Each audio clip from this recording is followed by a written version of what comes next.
Mesdames et messieurs, chers téléspectateurs, chers internautes d'Ivoire TV, bonjour et bienvenue sur Ivoire TV. Nous sommes à Bouaké, chef-lieu de la région de Gbeke au centre de la Côte d'Ivoire. En prélude à la journée mondiale du diabète, fixée le 14 novembre de chaque année, nous sommes à la rencontre de Dr Koulibaly Fatoumata.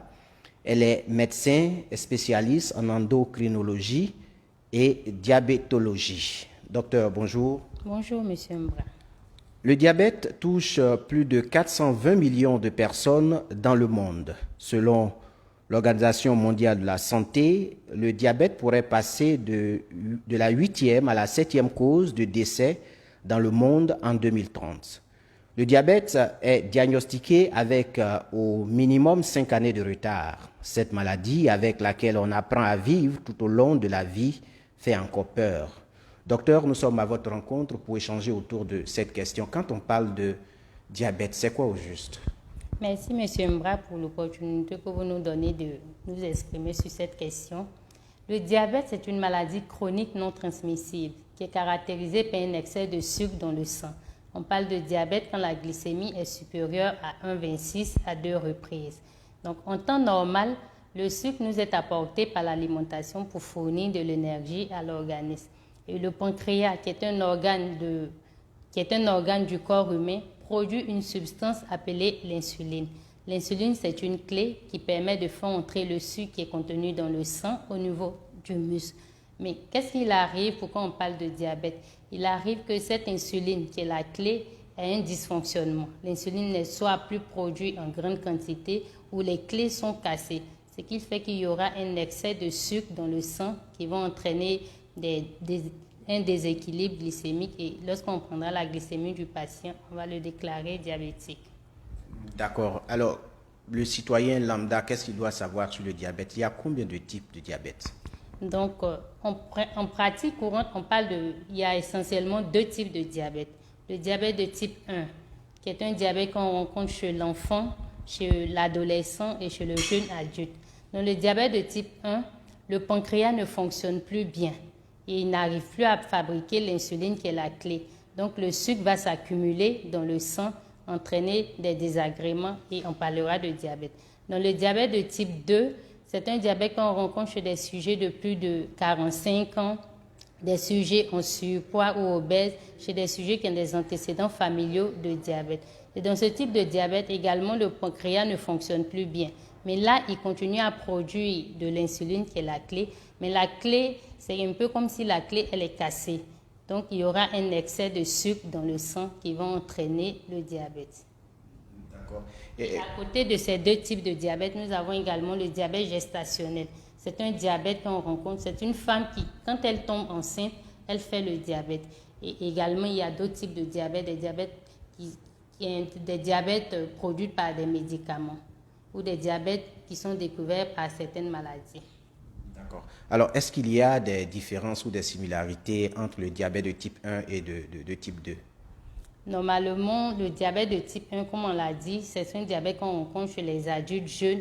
Et le diabète de type 2, c'est surtout le surpoids et l'obésité. Et la différence se situe au niveau du traitement. Dans le diabète de type 1, c'est un traitement essentiellement insulinique. Ce sont les piqûres, les injections d'insuline. Et dans le diabète de type 2, c'est essentiellement les antidiabétiques oraux, les comprimés, mais on peut avoir recours également à l'insuline. Mais dans le diabète de type 1, c'est un traitement insulinique à vie. C'est la différence qu'il y a là. Vous parlez de diabète de type 1, diabète de type 2. Est-ce que c'est les mêmes symptômes? Les symptômes du diabète sont identiques. Les premiers symptômes, nous avons un patient qui urine beaucoup. C'est un patient, quelquefois la nuit, qui peut se relever 4 à 6 fois dans la nuit pour uriner. Après le patient qui urine beaucoup, il y a également, c'est un patient qui boit beaucoup, mais qui a toujours soif. Il boit, mais il a toujours soif. À côté de ça, nous avons un patient qui maigrit, malgré qu'il a l'appétit conservé ou même l'appétit augmenté. Ces 4 signes sont appelés les signes cardinaux du diabète. Mais à côté de ces signes, nous avons également la fatigue. C'est un patient qui vous dit qu'il est toujours fatigué, toujours fatigué. Également, nous pouvons avoir d'autres éléments qui peuvent nous permettre de découvrir le diabète.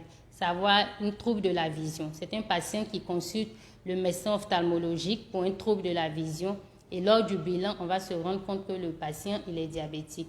Un patient également qui présente des plaies chroniques qui ne finissent pas. Et dans le bilan pour la prise en charge de ce patient-là, on va se rendre compte que le patient est diabétique. Donc, on peut dire qu'on peut découvrir le diabète à n'importe quel moment, lors d'un dépistage systématique, lors d'un patient qui présente des signes ou lors d'une autre maladie. Le citoyen lambda a l'habitude, pense que c'est les grandes personnes seulement qui ont le diabète. Ce n'est pas que les grandes personnes. Comme nous l'avons précédemment dit, il y a le diabète de type 1 qu'on rencontre chez des enfants, chez des adolescents. Donc, il y a le diabète de type 1. Et même aujourd'hui, nous avons de nouvelles formes de diabète. Il y a des enfants qui forment le diabète de type 2. Ce sont des enfants qu'on verra en surpoids, obèses, qu'on appelle enfants chocos. Mais en réalité, ces enfants-là peuvent développer le diabète de type 2. Quels sont les facteurs de risque?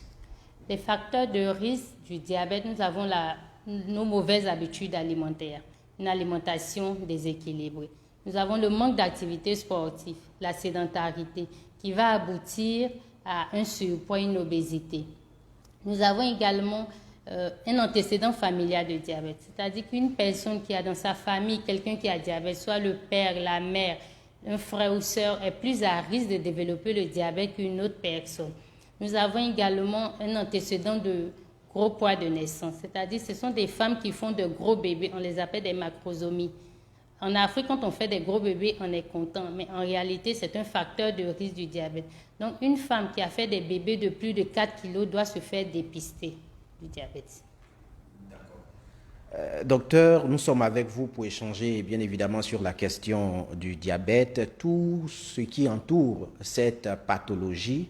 J'ai envie de vous poser la question de savoir, est-ce qu'il y a des éléments de complications qu'on peut noter? Oui, il y a des complications du diabète. Il faut savoir que l'excès de sucre à long terme va entraîner une détérioration des vaisseaux qui aura des effets néfastes pour l'organisme. Et ça va se ressentir sur toutes les parties du corps, à savoir au niveau des yeux. Ça va commencer par des troubles de la vision qui pourront aboutir à long terme à une cécité et à une perte de la vue.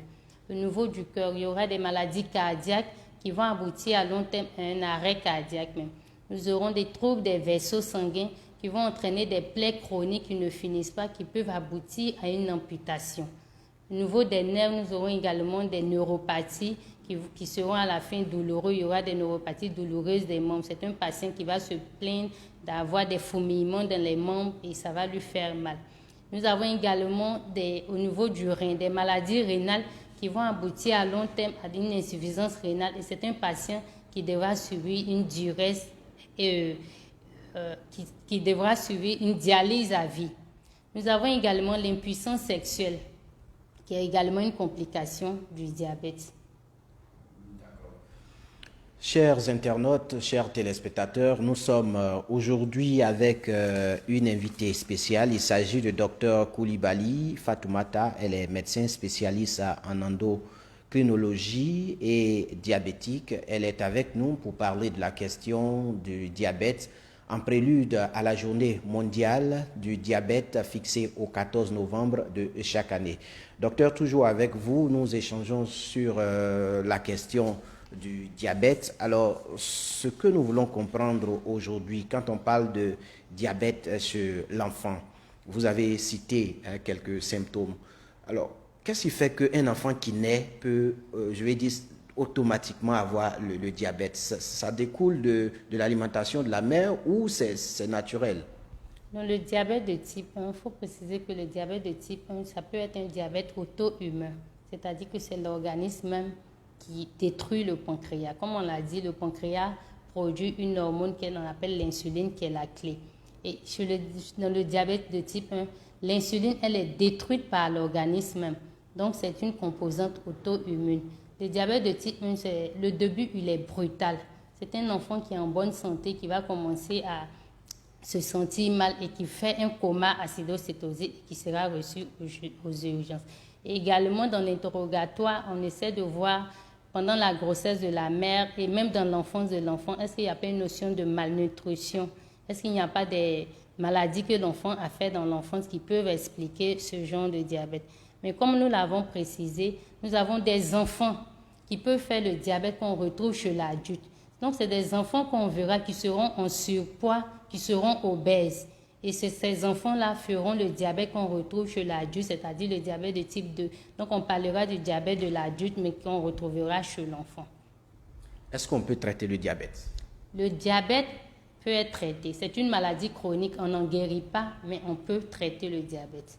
Mais il faut retenir qu'on n'en guérit pas. Les maladies chroniques sont des maladies dont on ne pourrait pas en guérir, mais on traite. L'objectif du traitement, c'est d'équilibrer le patient.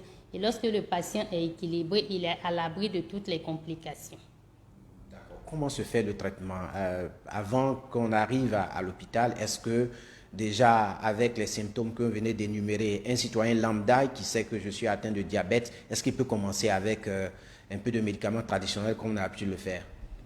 Normalement, le traitement du diabète, nous ne conseillons pas les médicaments traditionnels. Nous conseillons à un patient chez qui le diagnostic de diabète a été posé de suivre les prescriptions du médecin. Nous avons le traitement médicamenteux et un traitement non médicamenteux. Mais commençons par le traitement non médicamenteux. Le traitement non médicamenteux, c'est essentiellement les régimes hygiéno-diététiques. Et c'est la base de tout traitement chez un diabétique. Avoir une alimentation saine et équilibrée, qui est moins gras, moins sucrée, moins salée. Et après les régimes hygiéno-diététiques, nous avons l'activité physique. C'est un patient qui doit faire une activité physique et sportive régulière, c'est-à-dire 2 à 3 fois dans la semaine, d'au moins 30 minutes. Et après ces traitements non médicamenteux, nous avons les traitements médicamenteux. Les traitements médicamenteux, nous avons les comprimés qu'on appelle les antidiabétiques oraux. Et après les comprimés, nous avons les traitements insuliniques qui sont les injections d'insuline, essentiellement. Donc, vous conseillez que une personne, un citoyen lambda qui a ces symptômes-là se rende automatiquement à l'hôpital. Et quand on se rend à l'hôpital, qui on doit rencontrer pour ce traitement? En Côte d'Ivoire, pour la prise en charge du diabète, nous avons d'abord des médecins généralistes qui sont formés à la prise en charge du diabète non compliqué. Et donc, un patient chez qui le diagnostic de diabète a été posé peut consulter ces médecins généralistes. Nous avons également des diabétologues qui existent et nous avons également des endocrinologues. Donc, nous avons toute une équipe qui est mise en place pour la prise en charge des patients diabétiques en Côte d'Ivoire. Dans nos différents villages, est-ce que ces spécialistes-là travaillent dans nos centres de santé ou bien il faut forcément aller dans un grand hôpital quand on atteint de diabète, au village par exemple, qu'est-ce qu'on fait? Les spécialistes ne sont pas forcément dans nos centres de santé dans les villages, ça c'est vrai. Mais dans les villages, nous avons des centres de santé urbains. Nous avons des centres de santé dans les villages. Donc un patient déjà qui présente les signes, comme nous les avons énumérés, c'est-à-dire qui urine beaucoup, qui boit beaucoup d'eau, qui fume et qui maigrit, peut déjà aller vers l'infirmier ou le médecin qui est dans le centre de santé, qui va faire une glycémie. Et lorsque la glycémie sera supérieure à 1,26, si c'est un médecin ou un infirmier qui a une notion de la prise en charge du diabète, il pourra débuter le diabète. Comme nous avons dit, normalement, on vient vers le spécialiste pour les cas de diabète compliqués. Sinon, pour les cas de diabète non compliqués, nous avons des infirmiers ou même des médecins généralistes qui sont formés à la prise en charge de ces diabètes. Et lorsque l'infirmier ou le médecin sera confronté à des complications et qu'il ne pourra plus traiter, il pourra évacuer ce patient vers un spécialiste. Alors, on entend dire que le traitement du diabète coûte cher. Le problème en Côte d'Ivoire, c'est que nous n'avons pas encore d'assurance sociale. Il y a l'assurance CMU qui est en train d'être mise en place et nous espérons qu'elle pourra couvrir les maladies chroniques parce que ce sont des maladies qui nécessitent des traitements à long terme. Et donc, comme on le dit, le traitement coûte cher. C'est pour ça que nous invitons les populations à se faire dépister. Parce que mieux vous dépistez tôt, vous savez que vous avez le diabète, vous êtes déjà pris en charge, vous évitez déjà d'aller vers les complications. Donc c'est pour cela que la prévention est le meilleur traitement. Il faut venir se faire dépister déjà. Et là, le médecin saura quel traitement qu'il doit vous mettre et évitera que vous arriviez au stade des complications. Chers internautes, chers téléspectateurs d'Ivoire TV, vous qui nous suivez, quel que soit le lieu où vous êtes, abonnez-vous, partagez. On parle aujourd'hui de diabète. C'est un mal qui fait peur. Nous essayons de vivre avec ce mal. Nous sommes en face d'un spécialiste qui est dans ce domaine, elle travaille dans ce domaine, elle est avec nous pour parler de cette pathologie et bien évidemment donner des conseils. Nous allons allègrement vers la fin de cet entretien. Docteur, qu'est-ce que les populations doivent retenir? Comment éviter de déclencher un diabète ou ralentir son évolution s'il le faut? D'abord, comment éviter le diabète? C'est une bonne hygiène alimentaire. Il faut avoir une alimentation équilibrée. Il faut éviter, comme on le dit, de manger trop gras, trop sucré, trop salé. Il faut faire une activité physique régulière, au moins 2 à 3 fois par semaine d'au moins 30 minutes. Et pour les complications, pour un patient qui est déjà déclaré diabétique, c'est de suivre les prescriptions de son médecin, c'est de venir régulièrement aux différentes consultations et de suivre ce que le médecin lui dit. Merci à vous, docteur Coulibaly Fatoumata. Vous êtes médecin spécialiste en endocrinologie et diabétologie. Nous allons allègrement vers la fin de cet entretien. Le 14 novembre 2020, c'est la journée mondiale du diabète et vous avez prévu quelques activités en vue de sensibilisation et de dépistage. Quel est le contenu réel de cette activité que vous organisez? D'accord, merci. Je voudrais d'abord préciser à toute la population, surtout la population de Bouaké, que nous sommes à l'ère des maladies chroniques non transmissibles. Ce sont des maladies qui évoluent sur un long terme et qui nécessitent des traitements de longue durée. Et parmi ces maladies, nous avons le diabète. Et l'OMS estime qu'en 2025, nous aurons 333 millions de diabétiques dans le monde. Et 76% de ces diabétiques se trouveront dans les pays en voie de développement, dans notre pays. Donc, il est primordial pour nous, pour nous, personnels de la santé, de tirer la sonnette d'alarme. C'est pour cela que nous invitons toute la population à venir massivement le samedi 14 novembre à l'hôpital psychiatrique de Bouaké pour une séance de sensibilisation et de dépistage gratuite sur le diabète et les autres maladies métaboliques. Nous invitons tout le monde. Vous pouvez venir à jeun. Même pour les patients qui ont déjà mangé, vous pouvez toujours venir. On prendra votre glycémie. On répondra à toutes vos questions, à toutes vos préoccupations. Même pour les patients qui sont déjà déclarés diabétiques, nous vous invitons également à venir.